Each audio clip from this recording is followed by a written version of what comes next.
حضرت محمد کی سرۃ طیبہ کا ہر پہلو سب استقامت اور انسانیت کے لیے رحمت کا عملی نمونہ ہے۔ انہی روشن واقعات میں سے ایک نہایت دردناک مگر سبق آموز واقعہ طائف کا سفر ہے، جو تاریخ اسلام میں صبر و تحمل اور عفو و درگزر کی اعلیٰ مثال کے طور پر ہمیشہ یاد رکھا جائے گا۔ یہ واقعہ اس وقت پیش آیا جب مکہ مکرمہ میں آپ اور آپ کے جانصار صحابہ کو شدید مخالفت، ظلم اور سماجی بائیکاٹ کا سامنا تھا۔ خاص طور پر آپ کے دو بڑے سہارے، آپ کے چچا حضرت ابو طالب اور آپ کی زوجہ محترمہ حضرت خدیجہ کے وصال کے بعد حالات اور بھی زیادہ کٹھن ہو گئے تھے۔ اس سال کو تاریخ میں عام الحزن یعنی غم کا سال کہا جاتا ہے۔ مکہ کے سردار آپ کی دعوت توحید کو قبول کرنے کے بجائے دن بدن دشمنی میں بڑھتے جا رہے تھے۔ اپنی قوم کو بت پرستی سے روکنے اور ایک اللہ کی عبادت کی طرف بلانے کا فریضہ جاری رکھا، لیکن قریش نے ہر ممکن طریقے سے آپ کو تکلیف پہنچائی۔ ایسے حالات میں آپ نے یہ سوچا کہ شاید مکہ کے باہر کوئی ایسی جگہ ہو جہاں لوگ حق کی بات سننے اور قبول کرنے کے لیے تیار ہوں۔ اسی مقصد کے تحت اپنے طائف کا رخ کیا۔ طائف مکہ سے تقریباً 60 میل کے فاصلے پر ایک سرسبز اور خوشحال شہر تھا جہاں قبیلہ ثقیف آباد تھا۔ آپ کو امید تھی کہ شاید وہاں کے لوگ آپ کی دعوت قبول کر لیں یا کم از کم آپ کو اور آپ کے ساتھیوں کو پناہ دے دیں۔ آپ اس سفر میں اکیلے نہیں تھے بلکہ آپ کے ساتھ آپ کے آزاد کردہ غلام اور وفادار صحابی حضرت زید بن حارثہ بھی تھے۔ یہ سفر نہایت دشوار تھا کیونکہ اس زمانے میں نہ سواری کی سہولت عام تھی اور نہ ہی راستے آسان تھے۔ شدید گرمی، پتھریلے راستے اور تھکا دینے والا سفر، لیکن آپ کے دل میں دین کی خدمت کا جذبہ ہر تکلیف پر غالب تھا۔ جب آپ طائف پہنچے تو وہاں کے سرداروں سے ملاقات کی۔ روایت کے مطابق اپنے قبیلہ ثقیف کے 3 بڑے سرداروں سے گفتگو کی اور نہایت حکمت اور نرمی سے اسلام کا پیغام پیش کیا۔ آپ نے انہیں بتایا کہ میں اللہ کا رسول ہوں اور تمہیں ایک اللہ کی عبادت کی دعوت دیتا ہوں۔ اس کے ساتھ یہ بھی فرمایا کہ اگر تم میرا ساتھ نہیں دے سکتے تو کم از کم میری بات کو راز میں رکھو تاکہ قریش کو میرے آنے کی خبر نہ ہو اور وہ مزید ایذا نہ دیں۔ لیکن افسوس کہ طائف کے سرداروں نے نہ صرف آپ کی دعوت کو رد کیا بلکہ انتہائی گستاخانہ اور توہین آمیز رویہ اختیار کیا۔ انہوں نے آپ کا مذاق اڑایا، تان و تشنی کی اور یہاں تک کہ شہر کے اوباش لڑکوں اور غلاموں کو آپ کے پیچھے لگا دیا تاکہ وہ آپ کو پتھر ماری اور شہر سے نکال دیں۔ وہ بدبخت لڑکے آپ کے پیچھے لگ گئے اور پتھراؤ شروع کر دیا۔ حضرت زید بن حارثہ آپ کو بچانے کی کوشش کرتے رہے اور اپنے جسم کو ڈھال بناتے رہے، یہاں تک کہ وہ خود بھی زخمی ہو گئے۔ آپ کے مبارک جسم پر اتنے پتھر لگے کہ آپ کے جوتے خون سے بھر گئے۔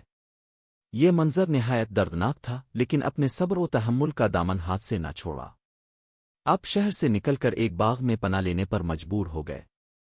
یہ باغ عتبہ اور شیبہ نامی 2 بھائیوں کا تھا جو مکہ کے معزز خاندان سے تعلق رکھتے تھے۔ آپ تھکے ہوئے، زخمی اور غم زدہ ایک درخت کے سائے میں بیٹھ گئے۔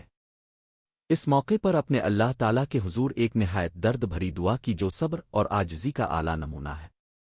آپ نے عرض کیا کہ اے اللہ، میں اپنی کمزوری، بے سروسامانی اور لوگوں کی نگاہ میں اپنی بے قدری کی شکایت تجھ ہی سے کرتا ہوں۔ اگر تو مجھ سے ناراض نہیں تو مجھے کسی بات کی پرواہ نہیں، لیکن تیری عافیت میرے لیے زیادہ وسیع ہے۔ اس دعا سے ظاہر ہوتا ہے کہ آپ کا دل اپنے ذاتی دکھ سے زیادہ اس بات پر فکر مند تھا کہ کہیں اللہ کی ناراضی نہ ہو جائے۔ باغ کے مالکوں نے جب آپ کی حالت دیکھی تو انہیں کچھ رحم آیا اور انہوں نے اپنے ایک عیسائی غلام اداس کو انگوروں کا ایک خوشہ دے کر بھیجا کہ جا کر اس شخص کو دے آؤ۔ اداس جب انگور لے کر آیا تو اپنے بسم اللہ کہہ کر کھانا شروع کیا۔ اداس چونک گیا کیونکہ اہل عرب عموماً اس طرح اللہ کا نام لے کر نہیں کھاتے تھے۔ اس نے پوچھا کہ اب کہاں سے ہیں؟ آپ نے فرمایا کہ میں مکہ سے ہوں۔ پھر اپنے اداس سے اس کے وطن کے بارے میں پوچھا تو اس نے بتایا کہ وہ نیو کا رہنے والا ہے۔ آپ نے فرمایا کہ وہ تو نیک بندے حضرت یونس علیہ السلام کا شہر ہے۔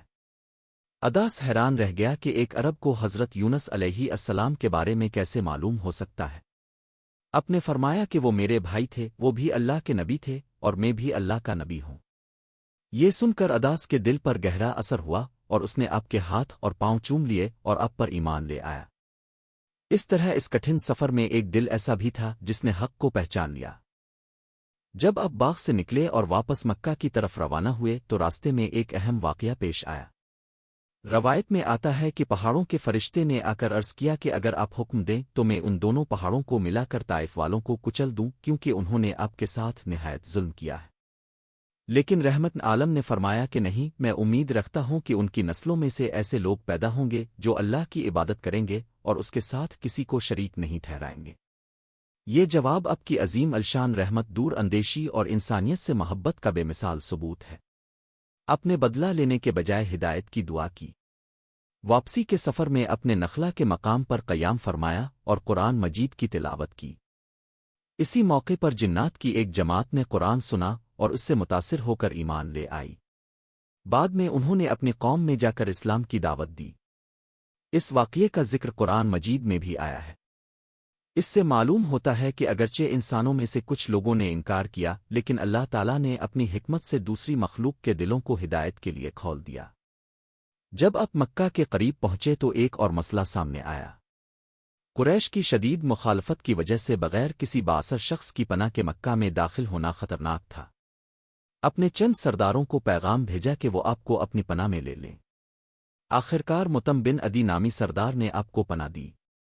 وہ خود مسلمان نہیں تھے، لیکن عرب کے رواج کے مطابق انہوں نے آپ کی حفاظت کا ذمہ لیا۔ ان کے بیٹوں نے ہتھیار باندھے اور آپ کو مکہ میں داخل کرایا۔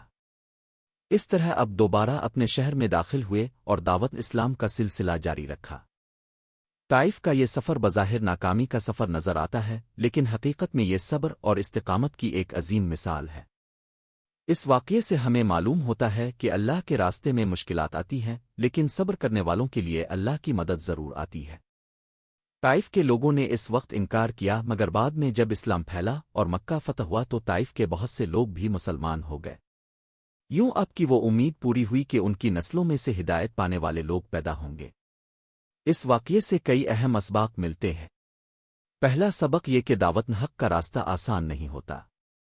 دوسرا یہ کہ مخالفین کی سختی کے باوجود اخلاق اور رحم دلی کا دامن نہیں چھوڑنا چاہیے۔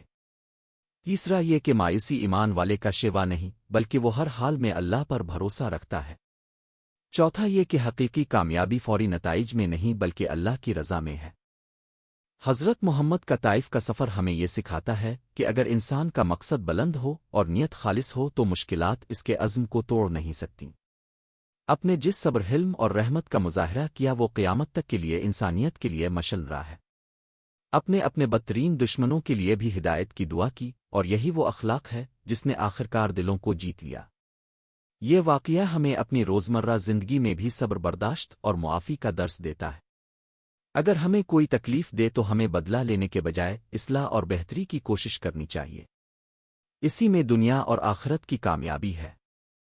حضرت محمد کی سیرت کا یہ باب ہمیں یاد دلاتا ہے کہ اندھیری رات کے بعد صبح ضرور آتی ہے، اور مشکلات کے بعد آسانی بھی اللہ کے وعدے کے مطابق ضرور ملتی ہے۔